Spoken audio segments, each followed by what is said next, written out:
It's kind of encouraging that we are from informatics engineering also contribute to the agriculture's core. So we are trying to find a recommendation for a tropical country actually that there is a shifting climate in the whole world, not only in Indonesia. So we try to predict and make some algorithm in math and informatics where we can focus it. Some people in my area say that you're not a scientist, but you are a paranormal because you're trying to predict something that haven't exists yet. But that's the knowledge actually. So first of all, is introduction that we started research 3 years ago, in 2010. There's a lot of big devastated for crop plants in Indonesia. La Nina happens. Okay, so the first time Indonesia starting to import rice from Thailand. Usually we are the one that export the rice. Now we are importing. How come? How does it happen? So we start the research then. Related news: rice and onion production in Indonesia. 1 June 2010. Tegal is kind of suburb Indonesia. The weather agency has failed and lead to 40.4 tons and 9.5 tons onions has withered. That's we call the BMKG, what we call in the Agency of Meteorological and Climatological National Data, that in charge or responsible to inform the farmer when the time to plant the crops or when the time to harvest it. It fails because the weather is not. It's a lot of anomaly in our weather. So within year of 2010, Agriculture Minister said that the 233,406 hectare area is fairly big area was flooded in Singapore line. High intensity of rainfall also lead to the degradation of quality and quantity of our crops. So this is big problem in Indonesia. I heard that in Japan we only get one harvesting time each year, right? Sometimes we have 3 times, but you also got the problem for intensity, the light intensity of the sun is very less because of the cloud or something. But the main problem in Indonesia is not only intensity, but also how to predict the weather. Problem is we have a lot of water, a lot of crops in Indonesia can't stand with too much water. That's the big problem. Okay? So to be sustainable, we need to focus it as well, not only the intensity of the sun. And also, the suburb Ogan is a country in Java. Sumatra, right, Prof? Java, yeah. It's lost from 90,219 hectares of rice crops due to high intensity. And also, biomass farmers planting prayer from the government has failed to harvest the soya. It's a lot of things. And all corns are withered in Tulung Agung. All corns withered. Brebes has declining production of chili. So all our crops get fell because of this too much water. Then the problem is how to find the shifting of this anomaly season period. What happened? Maybe it's too big to describe. A lot of things happen. Yeah, we have the ENSO, right? ENSO can cause the La Nina and also cause the what you call yeah. And also we also got the problem with from the what you call it? We call it Indonesia Samudra Hindia, Atlantic Ocean, isn't it? Is it? The same thing. Indian Ocean. Indian Ocean. So a lot of parameters combine each other, influencing each other, and make our weather unpredictable. Until now, usually Indonesia should have the summertime now, but we still have the rain. It's quite strange. And then we need to review the methods on the Indonesian government. Are their methods is fine all this time? Are they taking these sampling times too high or too low? Or maybe what about the instrument they use? Is it qualified enough to get the data? Before all this time we use the conventional instruments. And then we try to try related research on variable observation, right? This is the Kumar from India has said that sea surface temperature has a more significant correlation to become precipitation compared to LSE. It is quite fun actually. Maybe some of you say that how could land surface temperature more contribute to the precipitation compared to sea surface temperature? That's what Kumar said. Is in tropical country, the vegetation and also the river and also the lake has more influences rather than sea surface temperature. And also, in Timika, Indonesia, Aldian has found that there are 4 climatology variables that influence is it going to rain tomorrow or not. So they use the humidity, they also use the rainfall, LST, air pressure, and they found that it's the founding because I forgot to mention that it's 20 years data, 20 years daily data, and it says that at 10 a.m. the humidity have a high level. There is genetic algorithm, and also we have statistic advance, right? Like ARIMA, like ASTA, use it all. Try to predict, try to find out what's going to happen tomorrow, what's going to happen next month and next year. That's why they said it's paranormal job, not paranormal science. And then we can see this is my main research. This is Mr. Sanjaya. Mr. Sanjaya is now working in BMKG in government. He tried to report the result of this hybrid artificial intelligence and also saw that ARIMA is statistics way give this result compared to others, as you can see on the table. What I'm trying to do in my research is I want to make some kind of improvement from what Mr. Sanjaya has done. Make some improvement from what the government has done, right? The government used a software called HiBMG to predict the weather. And then the result is like that. We have a lot of area flooding and weird. So I believe most of you has followed this, understand this water cycle process.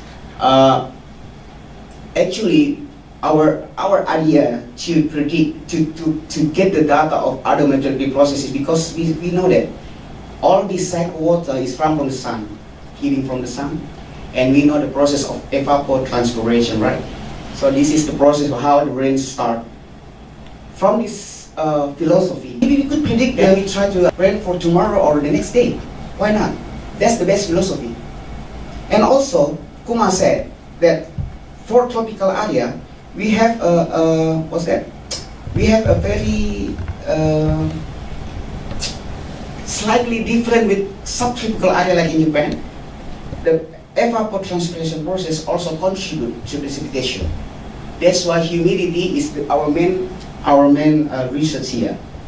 As you can see, when the rain falls and then the roots absorbs the water, the sun intensity quite hot, and then evaporation happen.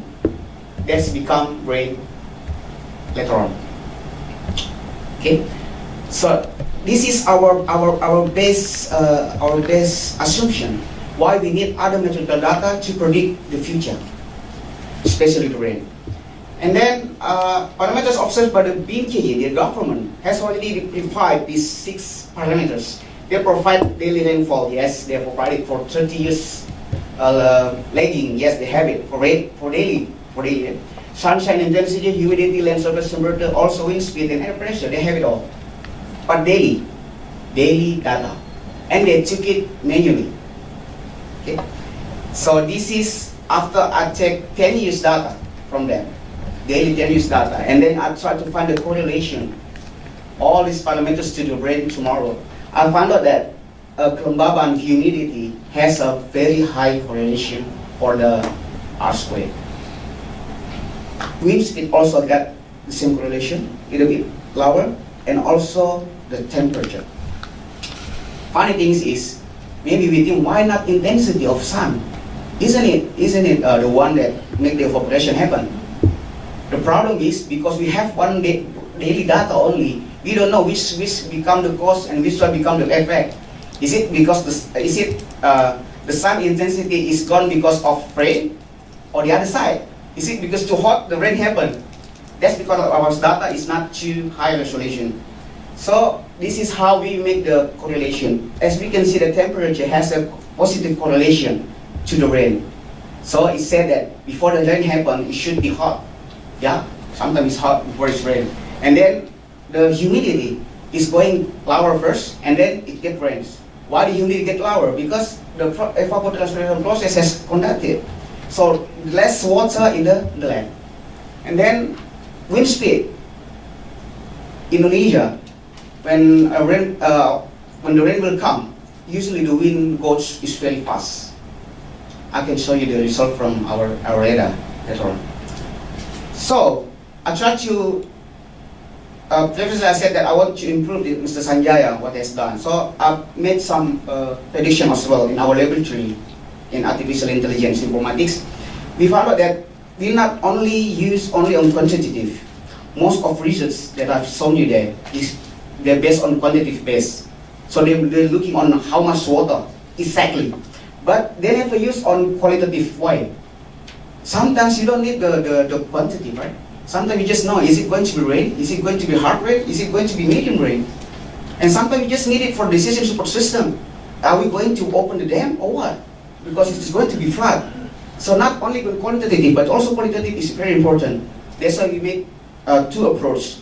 For quantitative, we use statistic. Statistic, ARIMA, Sanjaya has already done. We use another one, more advanced, called ASTA.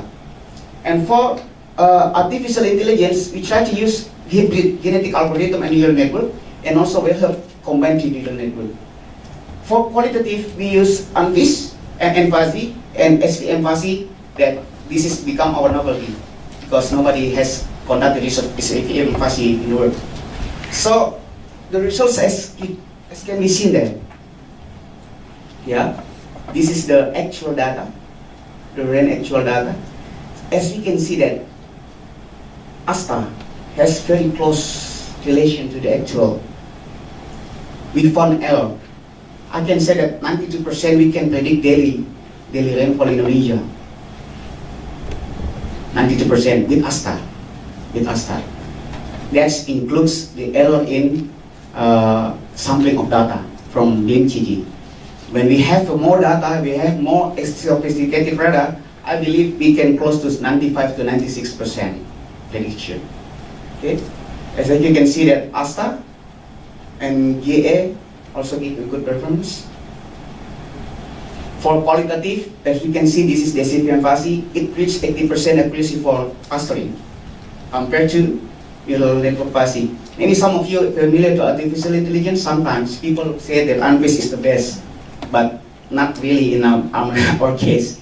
It doesn't necessarily that Unhas always is the best. Here the proof is that SVM Fuzzy is better than the others. Okay. I'm sorry because it's a little bit what's that technical. I'm sorry. So after we have a new radar, we found out that BMKG has the sample, daily sample is not enough. So we have a contribution from LAPAN.